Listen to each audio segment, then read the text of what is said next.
त्रेता युग में अयोध्या का ऐसा वैभव शायद ही किसी ने पहले कभी देखा हो। पूरी नगरी दीपों, ध्वजों और पुष्पों से सुसज्जित थी।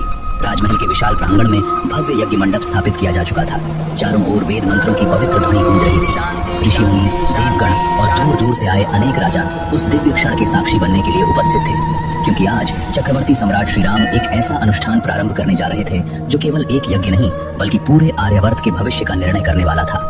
रावण के अंत और रामराज्य की स्थापना के बाद चक्रवर्ती सम्राट श्री राम ने विश्व में धर्म की स्थापना के लिए अश्वमेध यज्ञ का निर्णय लिया था। इस यज्ञ की सबसे महत्वपूर्ण परंपरा थी उसका दिव्य अश्व। ये कोई साधारण घोड़ा नहीं बल्कि चक्रवर्ती सम्राट की सार्वभौम सत्ता का प्रतीक था। शास्त्रों के अनुसार उस अश्व को स्वतंत्र छोड़ दिया जाता था। वह जिस जिस राज्य में प्रवेश करता, वहाँ के राजा के सामने केवल दो ही विकल्प होते। यदि वह अश्व को सम्मान पूर्वक आगे बढ़ने देता तो वह चक्रवर्ती सम्राट श्री राम की सार्वभौम सत्ता स्वीकार कर लेता, लेकिन यदि कोई उस अश्व की लगाम पकड़ लेता तो वह अयोध्या को खुले युद्ध की चुनौती देता और उसके बाद निर्णय केवल रणभूमि में होता। इसी कारण उस दिव्य अश्व की रक्षा के लिए उसके पीछे चल रही थी अयोध्या की अजेय सेना।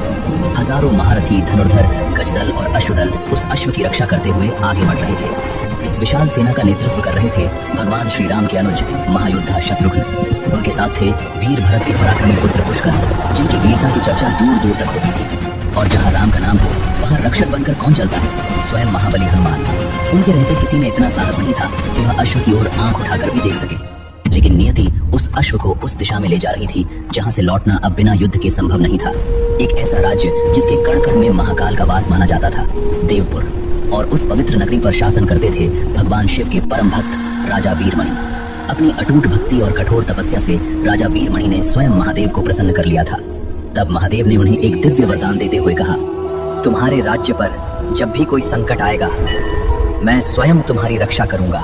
जैसे ही अश्व देवपुर के राज प्रांगण में पहुंचा, बिना एक पल की भी हिचकिचाहट के राजकुमार रूपमांगद आगे बढ़कर अश्व की स्वर्णिम लगाम थाम ली। उस क्षण केवल एक अश्व नहीं रोका गया था, ये श्री राम की सत्ता की चुनौती थी और इस चुनौती का परिणाम था महायुद्ध।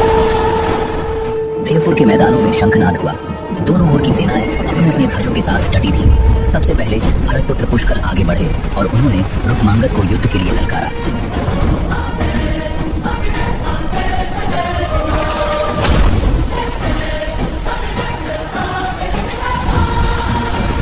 देखते ही देखते दोनों ओर से बाणों की ऐसी वर्षा होने लगी कि आकाश मानो अंधकार से भर गया।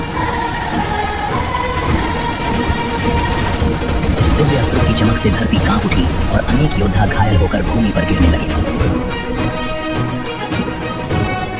उधर स्वयं राजा वीरमणि रथ पर सवार होकर रणभूमि में उतर आए और उनका सामना शत्रुघ्न से हुआ।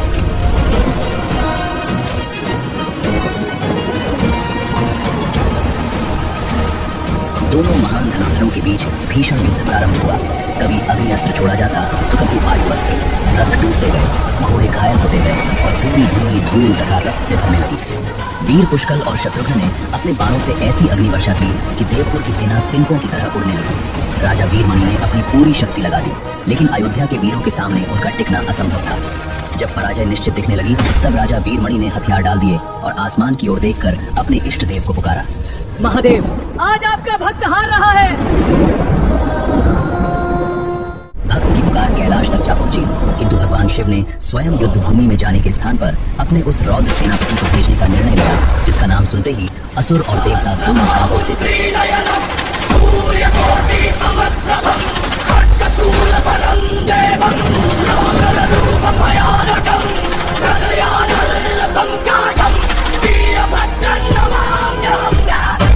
वीरभद्र, जिनके साथ स्वयं शिव के सेनापति नंदी और शिवगणों की विशाल सेना टूट पड़ी।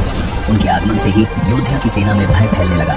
शिवगण यह भली भांति जानते थे कि यदि पवन पुत्र हनुमान सीधे वीरभद्र के सामने आ गए तो दो रौद्र शक्तियों का ऐसा टकराव होगा जो पूरे युद्ध का परिणाम बदल सकता है।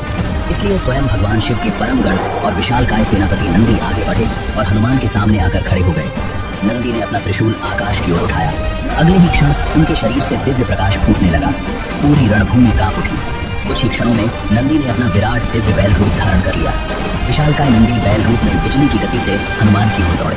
उनके दौड़ने मात्र से सैकड़ों सैनिक हवा में उछल गए। हनुमान ने अपनी गदा से उनके पहले प्रहार को रोक लिया, लेकिन नंदी लगातार आक्रमण करते रहे। हनुमान शुरुआत से ही सेना के रक्षक थे। वो नंदी के प्रहारों को रोक तो रहे थे, लेकिन उनका ध्यान वहां था जहां वीरभद्र कहर बरपा रहे थे।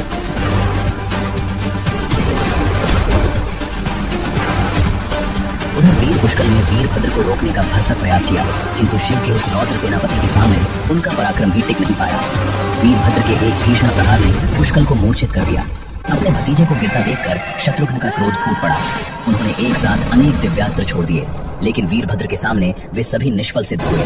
अगले ही क्षण वीरभद्र की महातलवार का भीषण प्रहार सीधे शत्रुघ्न पर पड़ा और श्री राम के अनुज मूर्छित होकर रणभूमि में गिर पड़े। लेकिन जैसे ही हनुमान की नजर मूर्छित शत्रुघ्न पर पड़ी, पवन पुत्र के भीतर छिपा रुद्र जाग उठा। हनुमान ने ऐसी गर्जना की कि संपूर्ण रणभूमि कांप उठी। उनकी गर्जना सुनकर स्वयं नंदी भी कुछ क्षणों के लिए ठिठक गए। क्रोधित नंदी पुनः बैल रूप में पूरी गति से हनुमान की ओर झपटे, लेकिन इस बार पवन पुत्र स्थिर खड़े रहे। जैसे ही नंदी अपने विशाल सींगों से हनुमान को भेदने के लिए निकट पहुंचे,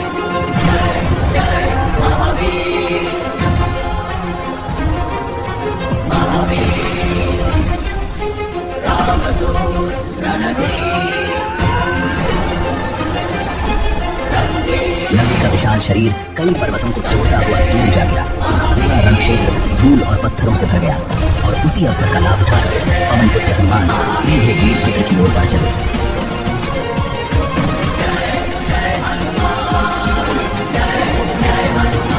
पहली ही भिड़ंत में वीरभद्र की महातलवार और हनुमान की गदा ऐसी शक्ति से टकराई कि पूरे रण क्षेत्र में विस्फोट जैसी ध्वनि गूंज उठी। वीरभद्र ने बिना रुके लगातार तलवार के प्रहार किए, लेकिन हनुमान हर बार को अपनी गदा से रोकते रहे। कभी दोनों आकाश में पहुंच जाते तो कभी पर्वतों पर छलांग लगाते हुए एक दूसरे पर टूट पड़ते।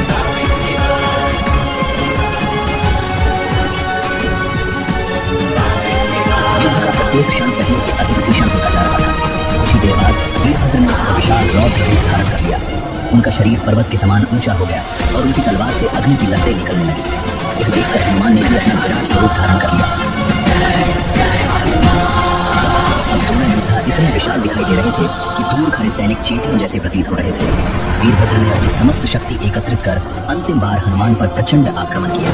तलवार बिजली की गति से उनकी ओर बढ़ी। उसी क्षण हनुमान ने अपने हृदय में श्री राम का स्मरण किया और वीरभद्र के उस मारक हथियारों को हाथों से रोक लिया।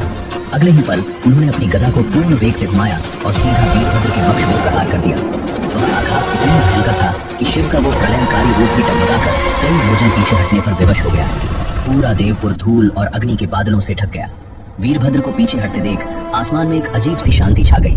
हनुमान ने आसमान की ओर देखा। वो समझ गए कि अब कौन आने वाला है। जब गण और वीरभद्र से बात नहीं बनी, तब अपने भक्त के वरदान की लाज रखने स्वयं वो आ रहे थे जो कालों के काले।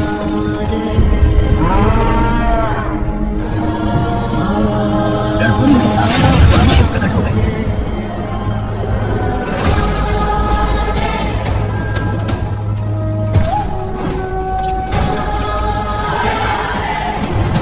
हनुमान धर्म संकट में पड़ गए।